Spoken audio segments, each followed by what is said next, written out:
बहुत सारे भाइयों के कमेंट आ रहे थे, वो पूछ रहे थे कि हम टाटा नैनो का एग्जॉस्ट साउंड कैसे इम्प्रूव कर सकते हैं। तो बहुत सारे लोग ना सोचते हैं जो टाटा नैनो है इसका एग्जॉस्ट बहुत ज़्यादा बेकार है, अजीब सी आवाज़ करती है ऑटो जैसी। तो स्वागत है आप सभी का एक और नई वीडियो में। अभी टाइम सुबह के 8:30 बज रहे हैं और अपनी टाटा नैनो को लेके निकल चुका हूं मैं दोबारा से। और ना यार बहुत सारे भाइयों के कमेंट आ रहे थे, वो पूछ रहे थे कि हम टाटा नैनो का एग्जॉस्ट साउंड कैसे इम्प्रूव कर सकते हैं। तो बहुत सारे लोग ना सोचते हैं जो टाटा नैनो है इसका एग्जॉस्ट बहुत ज़्यादा बेकार है, अजीब सी आवाज़ करती है ऑटो जैसी। तो इस वीडियो में मैं आपको वही बताऊँगा। पहले तो आपको दिखाऊँगा ये आवाज़ करती कैसे है, फिर आपको बताऊंगा कि आप आवाज़ इम्प्रूव कैसे कर सकते हो। और अभी के टाइम रोड पे भीड़ भी बहुत ज़्यादा हो रखी है, बहुत सारे लोग इधर उधर जा रहे हैं अपने अपने काम पे, क्योंकि सुबह सुबह का टाइम है ना, इस टाइम सब लोग काम पे जाते हैं अक्सर। कुछ लोग हैं मेरी तरह जो ऐसे टाइम पास करने जाते हैं, नहीं तो ज़्यादातर काम पे ही जाते हैं। पर अपने पास तो कोई काम है नहीं टाइम पास करने के अलावा, तो इसीलिए हम टाइम पास करने जाते हैं। तो सबसे पहले ना मैं आपको नैनो की आवाज़ सुना देता हूँ कि इसका एग्जॉस्ट साउंड कैसा है, बाकी की बातें उसके बाद करेंगे हम। और जो लोग टाटा नैनो नहीं खरीदते ना, तो उसका रीज़न एक ये भी है कि इसका एग्जॉस्ट थोड़ा अजीब साउंड करता है, क्योंकि ये एक 2 सिलेंडर गाड़ी है और 2 सिलेंडर की आवाज़ थोड़ी बेकार सी होती है। गाड़ी में जितने ज़्यादा सिलेंडर होते हैं ना उसकी आवाज़ उतनी बढ़िया होती है। अगर आपको एकदम मस्त एग्जॉस्ट साउंड चाहिए तो कम से कम आपकी गाड़ी में 4 सिलेंडर होने चाहिए। 3 सिलेंडर में भी इतनी बढ़िया साउंड नहीं आ पाती, लेकिन आजकल सारी गाड़ियां 3 सिलेंडर कर रही हैं अपने 4 सिलेंडर इंजन को, जो कि बहुत ही ज़्यादा बेकार है, क्योंकि फिर आप एग्जॉस्ट लगाओगे ना आफ्टर मार्केट तो उतनी बढ़िया साउंड नहीं आएगी जो 4 सिलेंडर में आती है। तो 4 सिलेंडर के वैसे तो बहुत सारे बेनिफिट्स हैं, लेकिन एग्जॉस्ट साउंड उसमें से एक सबसे बड़ा बेनिफिट जो मेरे को लगता है। तो इसीलिए अगर आपको तगड़ी साउंड चाहिए ना अपनी गाड़ी में तो 4 सिलेंडर कार ही खरीदना। पर अभी फ़िलहाल नैनो की बात करते हैं, क्योंकि नैनो का तो इन सब चीज़ों से कोई लेना देना नहीं है, कोई से एग्जॉस्ट साउंड के लिए नहीं खरीदता। और ऊपर से नैनो में आप एग्जॉस्ट भी ना मॉडिफाई नहीं करा सकते, क्योंकि इतनी अच्छी साउंड नहीं देगी ये, क्योंकि जैसा कि मैंने बता ही दिया ये 2 सिलेंडर है।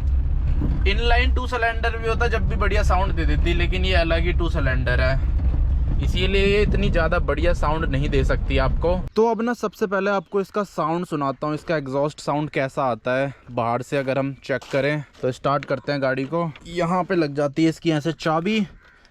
अब देखो स्टार्ट कर रहा हूँ, इसका साउंड चेक करना,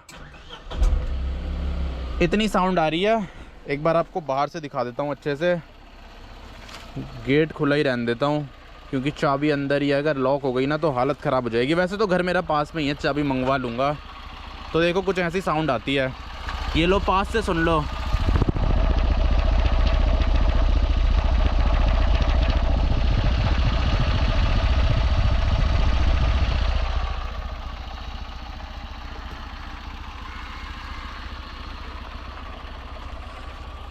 और अगर आगे से सुनोगे आगे थोड़ी कम साउंड आएगी, ऊपर से इसका तो इंजन भी नहीं है, आगे एकदम साइलेंट रहता है। जब एसी चलाओगे तब आवाज़ आती है यहाँ पे कंडेंसर फ़ैन की, नहीं तो वैसे आगे साइलेंट ही रहता है। तो बाहर से कुछ इतनी आवाज़ आती है। एक बार आपको हल्का सा रेव करके सुनाता हूँ, कैमरा मेरे को उसके लिए यहीं पे रखना पड़ेगा।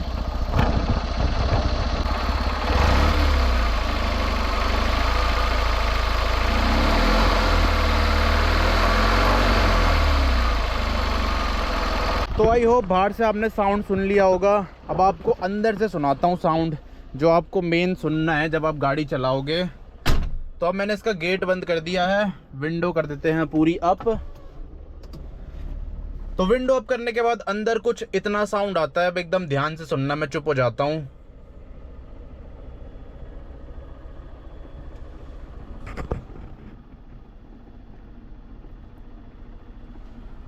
साउंड तो है लेकिन इतना ज़्यादा भी नहीं है। जब आप ट्रैफिक में खड़े होते हो ना, जब थोड़ा शोर शराबा होता है आसपास, तब तो पता ही नहीं चलता गाड़ी स्टार्ट है या बंद है। अभी तो मैं एकदम शांति में आ रखा हूँ, यहाँ पे ना इंसान है ना कोई गाड़ी है। और अभी नैनो को लेके कुछ इस तरह की जगह पे पहुँच रखा हूँ। ये सामने खड़ी है नैनो, इधर से देखने में यार क्या बढ़िया लगती है। ये देख रहे हो क्या मस्त चमक रही है।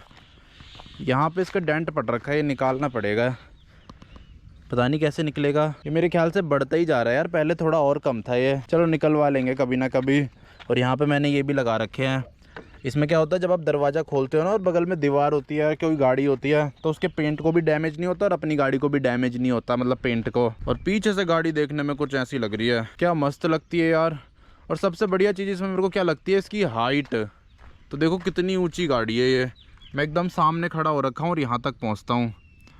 देखो मेरा बीच तक हाथ नहीं पहुंचता छत के। और वहीं इस प्राइस में जो अल्टो आती है वो इतनी आती है, इतनी, तो उसमें तो एकदम पूरा हाथ पहुंच जाता है छत के बीच तक, लेकिन इसमें नहीं पहुंच पाता। इसके लिए आपकी हाइट ज़्यादा होनी चाहिए। मेरी हाइट है 5 फुट 7 इंच, तो मेरा तो नहीं पहुंच पाता हाथ। बस इसमें मेरे को 2 चीज़ बढ़िया लगती है, एक तो ऊँची गाड़ी है और दूसरा इसका ग्राउंड क्लियरेंस बहुत ज़्यादा है, तो लगती नहीं है ब्रेकर व्रेकर में, कैसे भी चढ़ा दो, सोचना नहीं पड़ता एक बार भी। ऊपर से लग भी जाए तब भी इतना ज़्यादा नुकसान नहीं होगा आपका। और एक और चीज़ बढ़िया लगती है कि ये रियर व्हील ड्राइव है, तो इसमें आप ड्रिफ्ट वगैरह भी कर सकते हो। वैसे मैं करता नहीं हूँ क्योंकि मेरे को डर लगता है कहीं टूट फूट ना जाए, लेकिन आने वाले टाइम पे करूँगा, जब दूसरी गाड़ी खरीद लूँगा ना तब करूँगा इससे ड्रिफ्ट वगैरह, पर अभी के लिए तो नहीं करूँगा क्योंकि अभी एक ही गाड़ी है, वो भी टूट गई, तो मैं कैसे इधर उधर जाऊंगा। अब तो मेरे को गाड़ी की आदत हो चुकी है इधर उधर जाने में। और ना मैंने इसके सारी जो मैट पार्ट हैं ये भी पॉलिश किए थे, जिसकी वजह से ये बढ़िया हो गए।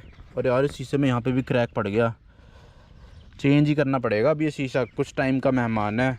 इनमें भी मैंने पॉलिश करी है, इसमें भी पॉलिश करी है, क्योंकि ये ना साफ़ नहीं होते, वाइट पड़ने लग जाते हैं, तो इसलिए मैंने हर जगह पॉलिश कर दी।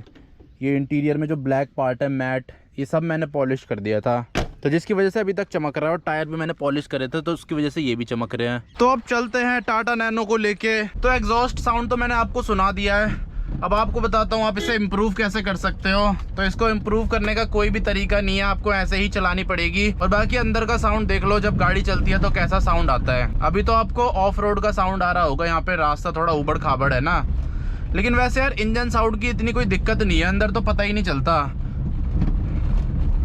जब इसका बाहर से साउंड सुनो ना तो अजीब लगता है, लेकिन अंदर बैठ के सुनो तो स्पोर्टी साउंड लगता है इसका, ऐसे आपको नॉर्मल कार वाली फील आती है।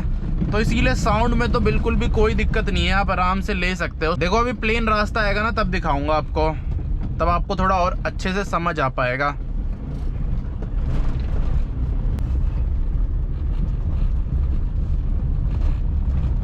और आप ना कंपैरिजन भी कर सकते हो, एक बार अल्टो में बैठ के देखना और एक बार इसमें बैठ के देखना। मेरे को तो दोनों का साउंड लगभग सेम सही लगता है, ऐसा नहीं लगता कि ये ज़्यादा साउंड कर रही है और अल्टो बिल्कुल भी साउंड नहीं कर रही।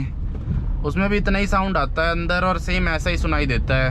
वैसे उसमें 3 सिलेंडर इंजन आता है, लेकिन ये है कि 3 सिलेंडर की वजह से उसका साउंड बाहर से थोड़ा सही सा लगता है सुनने में। इसका साउंड बाहर से थोड़ा अजीब लगता है जब आप उतर के सुनोगे, लेकिन वैसे बैठने के बाद सही लगता है। अब यार इतनी सस्ती गाड़ी है, इतने में क्या लोगे, जान लोगो क्या बच्चे की। और हाँ एक चीज़ और, जो पुरानी नैनो आती थी ना टाटा नैनो, उसमें थोड़ा आपको ज़्यादा साउंड मिलता था, क्योंकि उसमें जो डैम्पिंग वगैरह है, साउंड प्रूफिंग वो थोड़ी कम थी, तो कैबिन में ज़्यादा साउंड सुनाई देता था। लेकिन जो मेरी नैनो है या फिर इससे ऊपर वाले मॉडल हैं, इनमें इतना ज़्यादा साउंड नहीं आता अंदर। मेरे ख्याल से 12 के बाद इन्होंने इम्प्रूव कर दिया था, उसके बाद इन्होंने साउंड प्रूफिंग और ज़्यादा अच्छी कर दी थी। तो इसीलिए अगर नैनो लो तो ऊपर वाला मॉडल लेना, थोड़ा 12 के ऊपर वाला, 13 भी ले सकते हो। लेकिन अगर उससे कम लोगे, 9 मॉडल लोगे, 10 मॉडल लोगे, 11 मॉडल लोगे, तो उसमें हो सकता है आपको कैबिन में साउंड थोड़ा ज़्यादा सुनाई दे। तो अब मेन रोड पे पहुंच गया हूँ, अब बॉडी की इतनी आवाज़ नहीं आएगी, अब सिर्फ इंजन की आवाज़ आएगी अंदर। अब मैंने AC भी ऑन कर दिया है, तो अब देख लो कुछ इतनी आवाज़ आती है यार, इतनी ज़्यादा भी नहीं है, मुझे तो सही लगती है। और मैंने YouTube पे बहुत सारी वीडियोस भी देखी थी जिन्होंने ना नैनो का एग्जॉस्ट मॉडिफाई कराया था, लेकिन इतना फ़ायदा नहीं है, इतनी अच्छी साउंड नहीं आ पाती। तो इसलिए मॉडिफाई मत कराना कभी भी नैनो को, उससे आपकी वो भी ड्रॉप हो जाएगी एवरेज। और फिर जब हम एग्जॉस्ट चेंज करते हैं ना तो हमें ECU भी रिमैप कराना पड़ता है, तो फिर दिक्कतें हो जाती है थोड़ी थोड़ी सी, इसीलिए छेड़खानी मत करना। बाकी आपको ज़्यादा ही शौक है मॉडिफिकेशंस का, इन सब चीज़ों से आपको कोई लेना देना नहीं है, तब कर सकते हो। अब देखो कितना सारा ट्रैफिक आ रहा है अपोजिट डायरेक्शन से, ये सारा ऑफिस जाने वाला ट्रैफिक है। और किसी भाई को अपनी नैनो का ओनरशिप रिव्यू शेयर करना हो तो मेरे को कांटेक्ट कर लेना इंस्टाग्राम पे, द कार्तिक रावत के नाम से आईडी है, नहीं तो कमेंट बॉक्स में अपनी इंस्टाग्राम आईडी छोड़ देना, मैं आपको खुद ही कांटेक्ट कर लूँगा।